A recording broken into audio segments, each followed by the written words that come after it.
good morning and welcome back to Cooking with Bill. So a lot of people ask me about smoking and what do you need to do and how expensive is it? Smoking is basically just burning wood or burning some substance to create smoke. So if you've got a backyard old-timey Weber kettle, or you have a pit that you can put a bar across the top of it, you can, a grate across the top of it, you can put some wood down underneath. And the main thing that you want to do is you want to be doing indirect heat. So put your wood off to the side, let it get to a point where it's smoldering, put your food on it, cover it up with something, whether you're using aluminum foil, a lid, that kind of thing. Now, for the more modern type of smokers, you can smoke inside.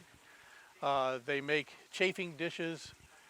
Those are the type of serving dishes you see on buffets that have a grate inside on the bottom that you put wood chips in, and you can light them and actually smoke meat that way. Another thing that you can use for smoking is a smoking gun, and I don't mean one that would be used in an NCIS kind of TV show.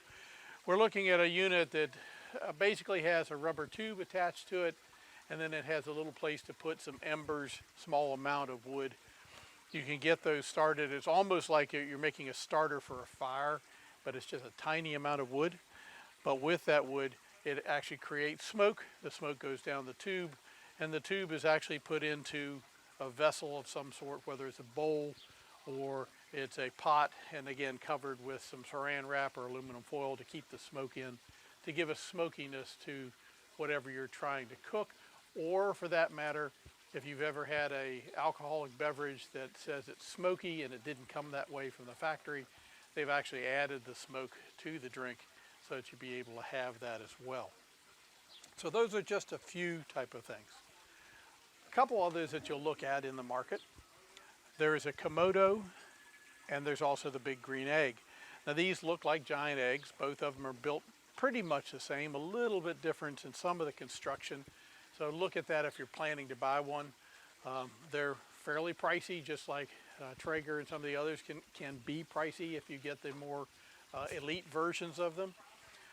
Primary difference with a Kamado or a big green egg, they're a giant ceramic pot. You're putting your heat at the very bottom of the pot, so you're putting in large chunk of wood at the bottom. You get it to a particular temperature where it starts to smoke, and then that produces the smoke up through the chamber and smokes the meat and cooks the meat as it would in any type of oven or any type of smoker. They are a wonderful, wonderful type of roaster and smoker, but it does take a little bit more attention. Some people have boxes that are smokers. They're made this way, and again, everything's using indirect smoke heat. So on the boxes, either it's on the bottom, and then the smoke comes up through a chamber up into the main chamber where the meat is cooked. You'll see this in a lot of more commercial type endeavors, but they do make home versions as well of those. Again, depends on what you like. I did a lot of research before I bought mine. Matter of fact, I'm going to show you in just a second what I had been using up until I bought my Traeger. Okay, here's what I used before I ever got a smoker that was a true smoker. And this is just to show you can do it with just about anything. This is a traditional grill. So it's got a number of gas burners as well as has a back infrared burner. None of those concern you with the smoking. That's just normal grilling type of things. This one happens to be LP, but you can get them with natural gas. But the way that you make a difference is with one of these units, you can do it one of two ways. So this is a bag of wood chips. This happens to be some mesquite that I had. What I would do is I would take that, soak that in water to get the wood not to be so dry that it would burn up quickly. And then I would do one of two things. I would either take a bread pan like this and set it on one of the grills and just let it heat up until it started to smoke. And believe me, this worked for years. This unit actually comes with a drawer. And this drawer is what you put the chips in to allow it to get a smoke.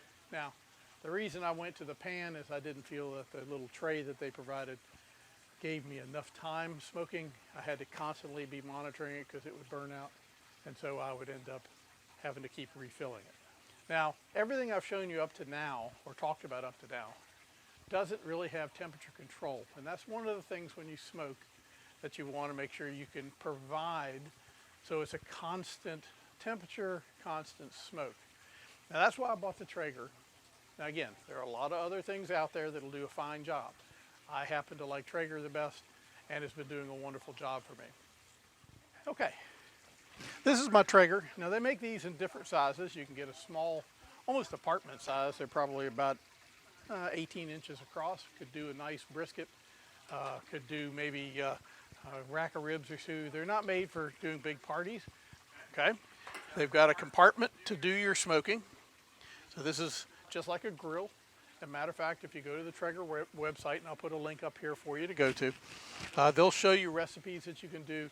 That you can do pizzas in here. You can do grilled vegetables. You can do, yes, grilled stuff, because this will get up hot. So this will get up to about 450 degrees. And you are able to do the searing that you want to have for a steak or some type of meat. But it also allows you to do the controlled cooks, and that's what I do most of the time. Now, other than giving you a little tray to put stuff on and some housing underneath that I tend to put chips in to keep them there, or like I put my aluminum foil under there for wrapping, that's what that's used for. Now, this has what's called a hopper, and the hopper has wood pellets in it. These wood pellets I happen to buy from Traeger. I like their signature blend the most. It is a mix of about 3 different woods, but you can also buy your pellets from other manufacturers. Now you might want to look into the pellet type and whether it has any kind of gummy residue and such, because you don't want to mess up your Traeger. But most of them will say whether they're compatible or not. I've seen some people that have bought some of the spirits-based ones, so they want to have a Jack Daniel's smell to it, or they want to have some bourbon smell to it. Traeger doesn't make those, but you can get those through other people. But for me, I'm a traditionalist. I just soon have a couple hardwoods to do my different meats that I do, and my dogs are evident of that. They're always around me when I'm out here at my Traeger. With the Traeger, those pellets go from this unit here down to what's called an auger, which is like a big corkscrew. It sucks those in and puts them into a little heating tray, and then it, depending on the temperature that you have set, will actually either smoke or will actually produce a lot of heat. Now, understanding if you don't clean your Traeger, you can get a fire inside your Traeger because you've had residue down in there, and when you go to hot heat, it's going to flash that grease or whatever you have. So make sure you clean your Traeger. A lot of people's mistake is they just keep cooking on them and don't think to open them up and really do a good cleaning job. Some of the newer model Traegers, now this is about 2 years old, so it was their top about 2 years ago. This one doesn't have any probe with it. I use my own Bluetooth probe to keep the meat temperature and also the ambient temperature inside of the smoker. But some of the newer models actually come with 2 probes that you can use from the base itself. They're Wi-Fi enabled, so you can watch how things are cooking from inside your house. They have a couple different lines from their website, and again, that'll be in the link. But you can also get them from Costco when they come around on Costco sales, and I'm sure they do the same thing at BJ's and some of the other wholesalers. The one thing I'll really say about them, and I'm not trying to do a commercial for them, but I was so impressed. You call them with a problem, they will send you the part, period. I had a problem with a thermostat. They sent me a thermostat right away. Turns out it wasn't a problem with the thermostat, it was an operator error. They didn't care. They wanted to make sure I was taken care of. So really, really good customer service from that aspect. So when you're looking for smokers, you got to look at how much space do you have, how often do you smoke, what's your desired outcome, and how much money do you want to spend. So if we look at it from the how much money, you can get a chafing dish and put some chips in it and you're spending a couple bucks, okay? If you already have a Weber pot grill, or you have some other type of grill, you can just add chips and you have a smoker. Now again, That's a rudiment smoker, but it will smoke. As I showed you with the gas grill, if you put a pot of chips that have been soaked on the gas grill, it will smoke. It will provide some smoking to your meat. But if you're truly getting into smoking, expect to spend somewhere between $350 and $2,000, depending on whether you're going really big and you want to have something that's going to feed a ton of people, or if you're just looking for yourself. Typically, I think most people are spending in the $700 to $1,000 range for the medium to large residential type smokers. And again, if you look at the grills that you're buying today that are pretty big grills, those are probably in the same price range. So this way you get a grill and a smoker for the same price if you're buying brand new. I hope you've enjoyed Cooking with Bill. Please subscribe if you're on YouTube.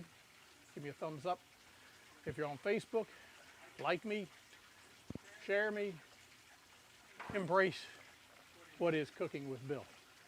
So I hope you have a good time, and we'll see you back in the kitchen, or at least out by the smoker.